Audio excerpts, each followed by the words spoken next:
Permisi Pak, selamat pagi, mohon izin Bapak. Ini terkait pelaksanaan Latsar Pak. Jadi saya mohon izin untuk mewawancarai Bapak terkait penerapan nilai-nilai dasar ASN di lingkungan kerja Disnaker KUKM Kota Madiun. Sakit ya Pak? Tempat kita sudah tinggi, mau iya, jalan-jalan aja biar. Oh siap Pak.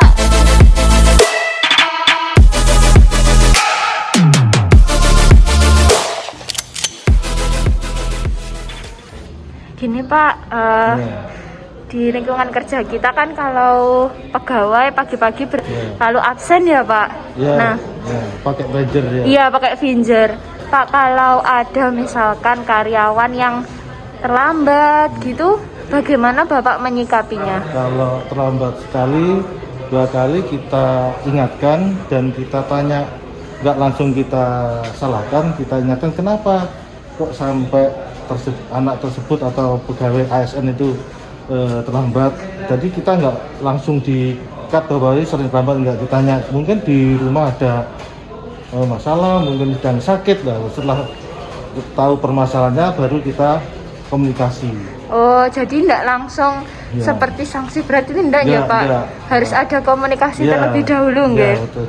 Karena tiap ASN di rumah atau kondisi sakit dia mesti ada permasalahan kan kita belum tahu. Oh iya. Nah Pak, kalau di kantor kita seperti apa sih Pak bentuk nasionalisme yang pernah Bapak temui?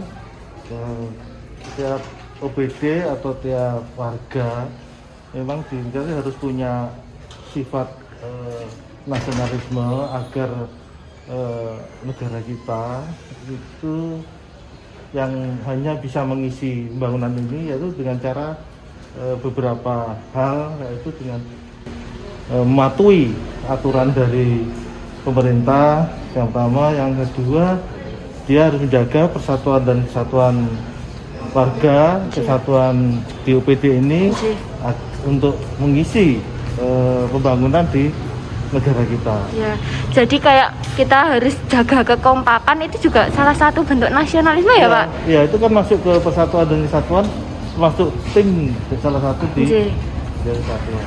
Berarti sebagai ASN kita juga harus netral ya Pak terkait kayak politik gitu, kita nggak boleh bersentuhan ya Pak berarti? Ya, betul. Karena nanti kalau dia ikut, wah kacau nanti. Berarti alhamdulillahnya teman-teman di sini berarti netral ya Pak kalau? Netral. Oh, Kalau di OPD kita kan yang berkaitan langsung ada Disnaker ya Pak, untuk misalkan yang cari kerja, terus untuk yang bidang koperasi dan UMKM itu berhubungan langsung sama koperasi dan UMKM. Nah, seperti apa sih Pak sebenarnya menurut Bapak figur ASN yang patut dijadikan role model atau contoh bagi karyawan lainnya? Oh, harusnya tuh semua karyawan tuh kayak gini loh. Itu harusnya seperti apa Pak? Ya, sebagai ASN paling tidak yang pertama dia harus paham pekerjaannya, tupoksinya. Ya, paling tidak dengan paham tersebut dia harus mematuhi tupoksi yang dilaksanakan. Kalau dia melayani kartu kuning, kalau dia melayani pinjaman di bank, kita harus melayani dengan baik. Tentunya berarti sesuai standar dan maklumat pelayanan ya Pak? Ya, kan ada di OPD itu ada standarisasi SOP-nya kan ada. Itu harus disesuaikan dengan Oh, baik. Jadi setiap pegawai itu harus tahu tugas pokok fungsi masing-masing ya Pak? Betul. Jadi penekanannya pada itu supaya dia bisa jadi role model, contoh yang baik pelayanan yang seperti apa. Betul. Oh, Pak. Karena agar sesuai SOP-nya dilaksanakan oleh masing-masing ASN. Oh, baik. Kalau menurut Bapak, gimana sih Pak caranya supaya lingkungan kerja kita itu tercipta lingkungan kerja yang akuntabel Pak? Itu caranya gimana Pak? Kalau agar pelayanan kita itu berjalan dengan baik, paling tidak satu bidang per orang itu kita harus bentuk semacam teamwork. Kalau buat teamwork, fungsi dan tugasnya dia benar-benar tahu dan semua permasalahan-permasalahan dikerjakan dengan cara teamwork. Iya, iya, iya. Sejauh ini menurut Bapak itu sudah tercipta belum Pak di OPD kita? Saya kira sudah, karena tiap pejabat, tiap ASN sudah ada tugas masing-masing sesuai dengan struktur dan organisasi beliau. Oh, baik-baik. Jadi sudah bagus ya Pak penerapannya di Disnaker KUKM ini. Baik-baik, siapa? Pak, terkait dalam kita melaksanakan kerja kan pastinya sesuai rencana kerja ya Pak ya. Nah, di dalam pelaksanaannya kadang itu terjadi perubahan yang harus dikomunikasikan dengan baik sama stakeholder. Menurut Bapak gimana cara menjaga hubungan dengan stakeholder supaya tetap terjalin dengan baik, Pak? Ya, agar terjalin dengan baik dengan teman-teman di kantor dan teman-teman di eksternal lainnya, kita harus sering berkomunikasi. Kelihatannya kalau itu sudah baik, saya kira teruskan. Kalau ada permasalahan kendalanya di mana? Setelah ketemu kendalanya, kita cari solusinya seperti apa, terus kita terapkan sesuai dengan permasalahan tersebut. Berarti seperti di era pandemi seperti ini nggak ini ya Pak, bisa Zoom, bisa via apapun, nggak harus tatap muka ngaten nggih? Iya, karena untuk komunikasi itu. Iya, betul. Nah Pak, sebagai ASN itu kan dekat ya Pak sama hal-hal yang berbau korupsi kados ngaten.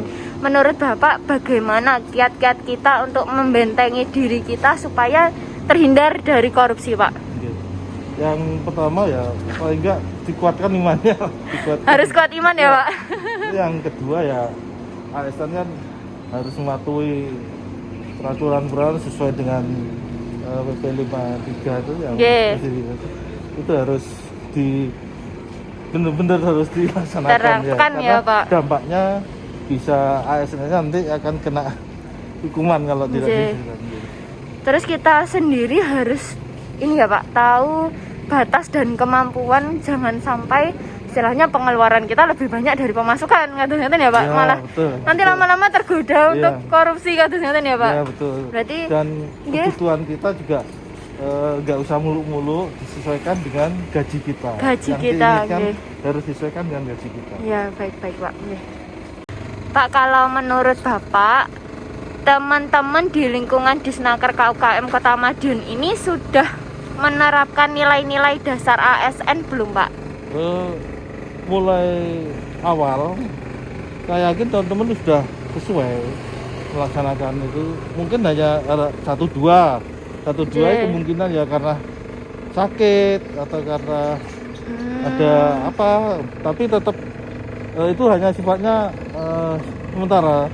Kondisi orang kan nggak sama, karena sakit mungkin dia melaksanakan di luar itu. Misalnya kayak tadi telat, terlambat, atau anulah yang menghambat pekerjaan kita, tapi itu sudah diselesaikan semua. Jadi mayoritas teman-teman sudah menerapkan ya Pak. Mungkin ada kondisi tertentu yang menyebabkan dia tidak bisa menerapkan itu mungkin ya Pak. Tapi secara garis besar sudah bagus ya Pak. Ya, alhamdulillah.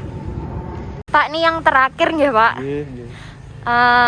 Pesan-pesan Bapak kepada CPNS seperti saya tuh apa aja Pak? Saya nggak banyak sih untuk pesan-pesan untuk teman-teman CPNS. Yang pertama yaitu sesuai dengan bidangnya, paling nggak kuasai ilmu tersebut. Yang kedua masalah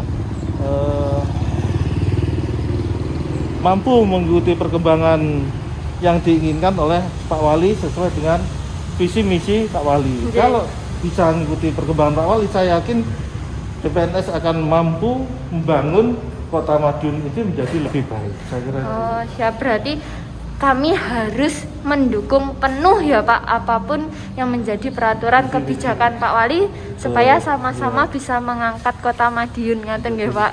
Ya Pak, mohon doanya semoga kami bisa melaksanakan itu dengan baik.